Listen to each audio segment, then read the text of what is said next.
With Bill O'Brien leaving for the head coaching job at Boston College, who should Ohio State's next offensive coordinator be?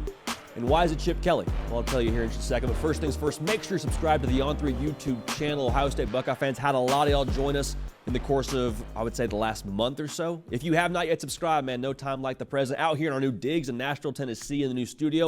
Want y'all a part of this show. It's college football every single day of the year. Whether they're playing games or they're not, we're talking college football, so make sure you subscribe. We appreciate you so much for that. So like I said, this makes a ton of sense for Chip Kelly to be the next play caller in Columbus, Ohio. Think about where he's at right now with UCLA. UCLA, as they move into the Big Ten Conference, I personally do not believe they are in a position of power, to say the least. They are 95th in returning production in the entire country. Last season, Chip Kelly and UCLA, there was some smoke around him potentially even being fired towards the end of last season, which if you're Chip Kelly, at best makes you feel some type of way about your current job, and at worst probably makes you feel insecure about where you stand with UCLA. Also, let's think about Chip Kelly and what he's done over the course of really the last couple of weeks. He's interviewed for multiple NFL offensive coordinator jobs. Now, whether he ends up getting one of those opportunities or not, what I think is important to notice here is he is telling us, hey, I just want to coach football. I want to coach football. I think he loves college football. I think he's great for college football as a head coach. But I think he would like to just focus on coaching football and not so much NIL and the transfer portal and all of the other things that are now baked into the job description of being a head coach in college football. If you go be the play caller at Ohio State, you get to just coach ball, call plays, and let Ryan Day handle all of the CEO responsibilities. So I think that is the first and most obvious part of this equation. Now, from an X's and O's standpoint, when has Chip Kelly absolutely cooked as a play caller? When has he just been on fire? I think the key ingredients in my mind are not one but two really good running backs. Think about Kenyon Barner and LaMichael James. Think about LeGarrette Blount. Think about DeAnthony Thomas, all the just stud running backs he had in his stable at different times throughout his time in Eugene. And then a quarterback who's got a little mobility to him. Dennis Dixon, Jeremiah Masoli, Darren Thomas also was known to every now and then make you pay with his legs. That's what they have right now in Columbus.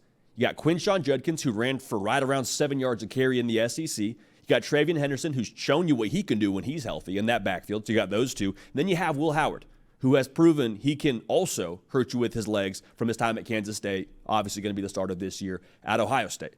So with that equation in the backfield, the way that you could run the triple option, or you could obviously do some inside zone and have a swing pass on the outside with those guys. Like the two back sets you could do with this offense, I think is exactly what Chip Kelly would like to do historically, and it would fit perfectly in Columbus with that personnel.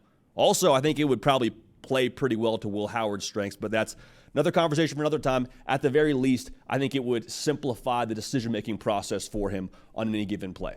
Now, think about it this way, too. If you're Ohio State, the goal, first and foremost, every single year is beat Michigan. Yes, you want to win the Big Ten, you want to win national championships, but the first domino to fall in that equation is always beat Michigan.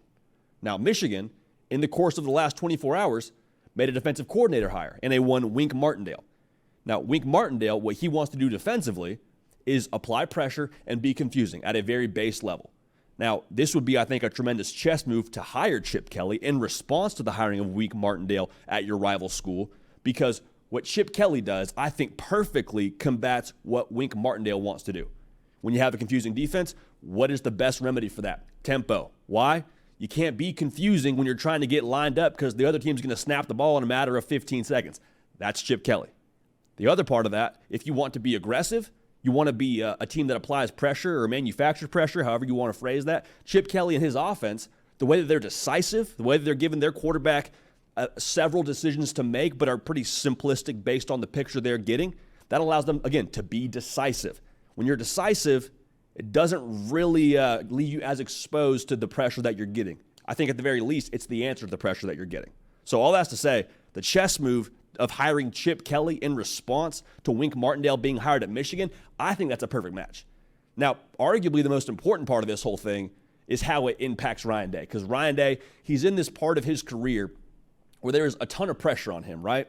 And there's always pressure being the head coach at Ohio State, but especially given the course of the last couple of seasons, him passing off play calling duties, whoever he passes the play calling duties to, there have to be a lot of trust in that individual. Who do you trust more than your former offensive coordinator when you were a quarterback at New Hampshire, which again was Chip Kelly, the guy who called the plays when you set career records at New Hampshire.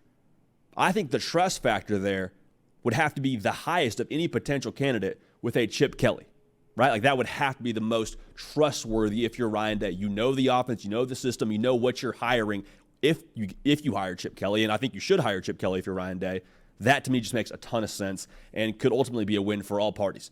Chip Kelly wants to coach ball. Ryan Day wants to pass off play calling duties. You have to believe to someone you trust, and the personnel they have in-house in Columbus, I think would play right to the strengths of what Chip Kelly wants to call offensively. I only mentioned that backfield, but they have other weapons as well that can make you pay and could make this offense extremely potent, as we've seen Chip Kelly do throughout the course of his career. So if and when he gets hired as the OC in Columbus, we will talk about it. We will break down the offense. We'll have an immediate reaction. All those things are coming your way right here on this channel, regardless of if they hire Chip Kelly or not. We'll talk about who the next OC is when that happens. Bottom line, want y'all locked in. So make sure you're subscribed. Also, get at me on Instagram, get at me on Twitter, or X, whatever you want to call it, at JD Pickell. Let me know who you want to see as the next OC for the Buckeyes. Hey, we appreciate y'all. We love y'all. We're in the new digs, new studio. Make sure you subscribe. We're going to keep this party rolling. We will see y'all next time. Hey, y'all. Thanks so much for watching. Subscribe to the channel here to make sure you don't miss an episode of The Hard Count. Also, be sure to check out other videos on the On3 YouTube channel.